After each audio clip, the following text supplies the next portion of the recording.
King Kohli की विराट पारी पड़ी है पंजाब किंग्स की टीम पर भारी और हो गई है पंजाब किंग्स की आईपीएल 2024 से विदाई। और कैसे अब आरसीबी करेगी प्लेऑफ में क्वालिफाई, तो सीएसके के लिए आ गई है शामत और आईपीएल प्लेऑफ के लिए पॉइंट्स टेबल में छिड़ गई है सबसे बड़ी लड़ाई। आखिरकार कैसे आरसीबी की टीम अब चुनौती देती नजर आ रही है और किस तरीके से चेन्नई सुपर किंग्स लखनऊ के लिए सबसे बड़ी चुनौती बनकर के उभर रही है और उनके लिए परेशानी पॉइंट्स टेबल में बढ़ गई है, ये सब कुछ आपको इस वीडियो में बताने वाले हैं। और अगर आप जानना चाहते हैं कि कैसे टॉप 2 में कौन सी टीम जा सकती है, कैसे टॉप 4 में बाकी टीमें पहुंच सकती हैं और कैसे चेन्नई सुपर किंग्स के लिए मुसीबतें आ सकती हैं सामने और आरसीबी के लिए अभी भी कैसे मौका बन सकता है, ये सब कुछ आपको अगले कुछ मिनटों में इस वीडियो में पता चलने वाला है। तो वीडियो को पूरा देखिएगा और अगर आप ये वीडियो फेसबुक पर देख रहे हैं तो पेज को लाइक और फॉलो करना ना भूलिएगा। तो चलिए वीडियो को शुरू करते हैं। पंजाब किंग्स के खिलाफ जब उनके होम ग्राउंड पर आरसीबी की टीम पहुंची धर्मशाला में मैच खेलने के लिए और पहले बैटिंग करने का जब मौका मिला आरसीबी की टीम को, तो सबको यही लग रहा था कि यहां पर क्या कोई गलत फैसला तो नहीं कर लिया आरसीबी ने। और शुरुआत में जब पहला विकेट जल्दी गिर गया, फैफ डु प्लेसिस ज्यादा कुछ कर नहीं पाए, लेकिन विराट कोहली एक छोर पर टिके रहे और विराट ने बताया कि कैसे वो आलोचकों को जवाब देते हैं। पहले 15 गेंदों में 12 रन और उसके बाद अंतिम के 32 गेंदें जो विराट कोहली ने खेली उसमें उन्होंने जबरदस्त 80 रनों की पारी खेली, 7 चौके और 6 छक्के लगाकर टूर्नामेंट में अपने 30 छक्कों को भी पूरा कर लिया है विराट कोहली ने। और छक्कों के मामले में नंबर 5 पर वो हैं।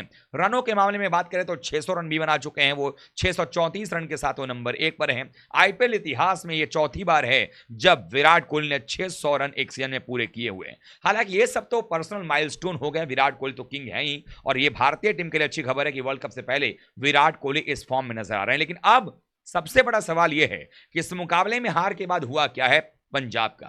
पंजाब की टीम के पास में मौका था 14 अंक बनाने के लिए, आरसीबी को पटखनी देने का अपने घर में, लेकिन वो कर नहीं पाई। और अब उनके पास 12 मैच के बाद अगर देखा जाए तो पंजाब के पास सिर्फ 4 जीत है, यानी 8 अंक है। यानी अगले अगर दोनों मैच वो जीत भी जाते हैं तो 12 अंक ही हो पाएगा। इसका मतलब यह है कि मुंबई के बाद दूसरी टीम बन गई पंजाब, जो कि बाहर हो गई है। अभी भी रेस में बहुत सारी टीमें जो है वो निकल कर सामने आ रही हैं।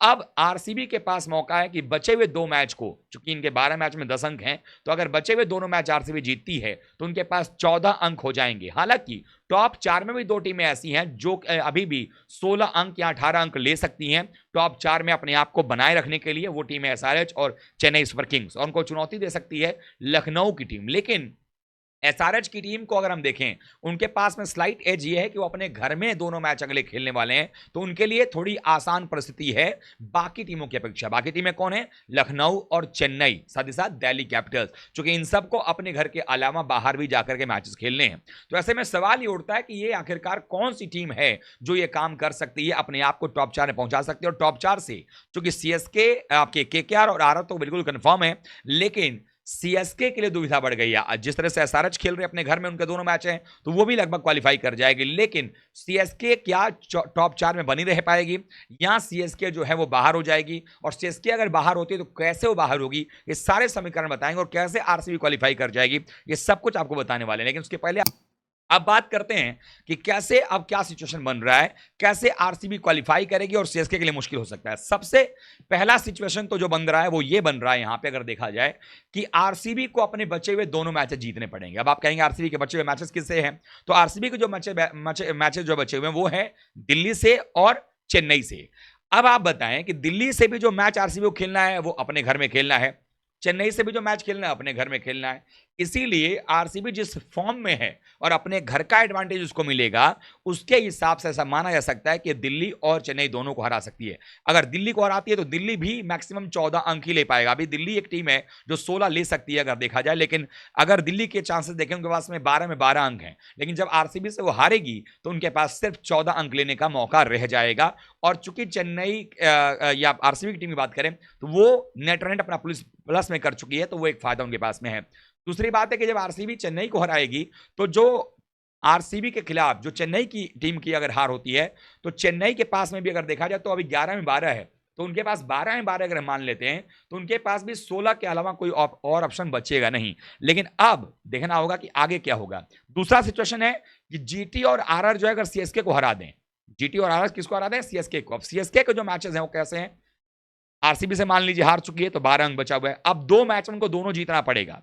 उसमें उनको मैच खेलना है गुजरात से, गुजरात में, और राजस्थान से अपने घर में।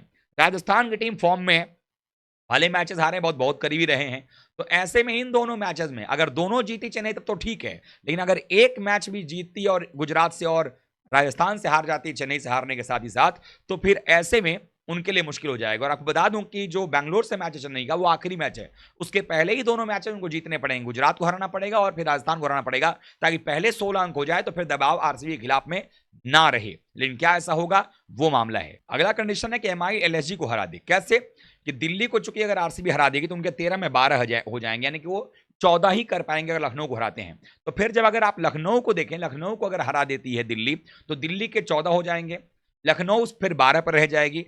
लखनऊ का जो मैच होगा वो अगर देखा जाए तो लखनऊ की टीम अगर मुंबई से खेलती है तो उनके पास में, मुंबई अगर हरा देती है तो फिर लखनऊ के पास में सिर्फ और सिर्फ रह जाते हैं यहां 12 अंक। तो ये मुश्किल ये है कि 12 मैच में लखनऊ के पास 12 अंक हैं, उनको अगर हार का सामना करना पड़ता है तो या तो दिल्ली लखनऊ एक दूसरे को हराएं तो भी काम बन जाएगा, लेकिन लखनऊ को अगर मुंबई हरा देती है तो लखनऊ 12 पर ही रह जाएगा।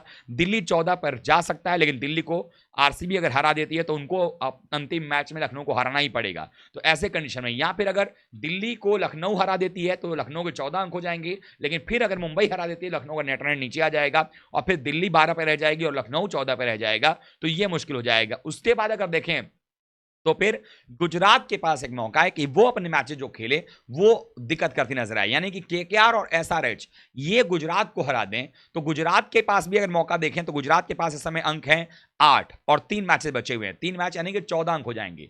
तो अगर 14 अंक होते हैं 3 मैच में जीतेंगे तो 14 पर ही जाएंगे, लेकिन अगर चेन्नई ने गुजरात को पीट दिया तो गुजरात के पास फिर 12 अंक के अलावा कुछ और मौका नहीं बचेगा, तो बाहर हो जाएंगे। लेकिन अगर गुजरात ने चेन्नई को हरा दिया है, अगर ऐसे मान लिया जाए, तो गुजरात के पास 12 मैच में 10 अंक रहेंगे, 14 तक वो पहुंच सकती है। लेकिन इस बीच अगर हैदराबाद अपने घर में गुजरात को पीट देती है, जो कि पीट देगी, तो फिर ऐसे में उनके पास में हो जाएंगे यहां पर, हैदराबाद क्वालिफाई करेगी करी गई होगी लगभग, लेकिन गुजरात बाहर हो जाएगा। तो ऐसे में गुजरात की टीम को कोलकाता या हैदराबाद में से कोई एक टीम हरा देगी तो गुजरात भी बाहर हो जाएगा। तो कुल मिलाकर के आरसीबी के लिए सिनारियो इतना अच्छा है और सिंपल है कि वो अपने मैचेस जो बचे हुए हैं दोनों वो जीत जाए और उसके बाद गुजरात और आरआर जो है वो सीएसके को हरा दें।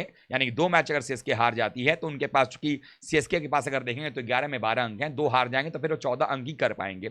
और एमआई अगर एलएसजी को हरा देती है तो वो भी जो है 12 पर ही रह जाएगी, और अगर वो 14 पर जाती है तो उसको दिल्ली को हराना पड़ेगा, और दिल्ली को हराने का मतलब है कि भाई दिल्ली 12 पर रह जाएगी। तो ये मुश्किलें बन रही हैं। लेकिन आरसीबी जिस फॉर्म में है और जो इस समय अब उनके बचे हुए 2 मैच हैं वो अपने घर में खेलने हैं।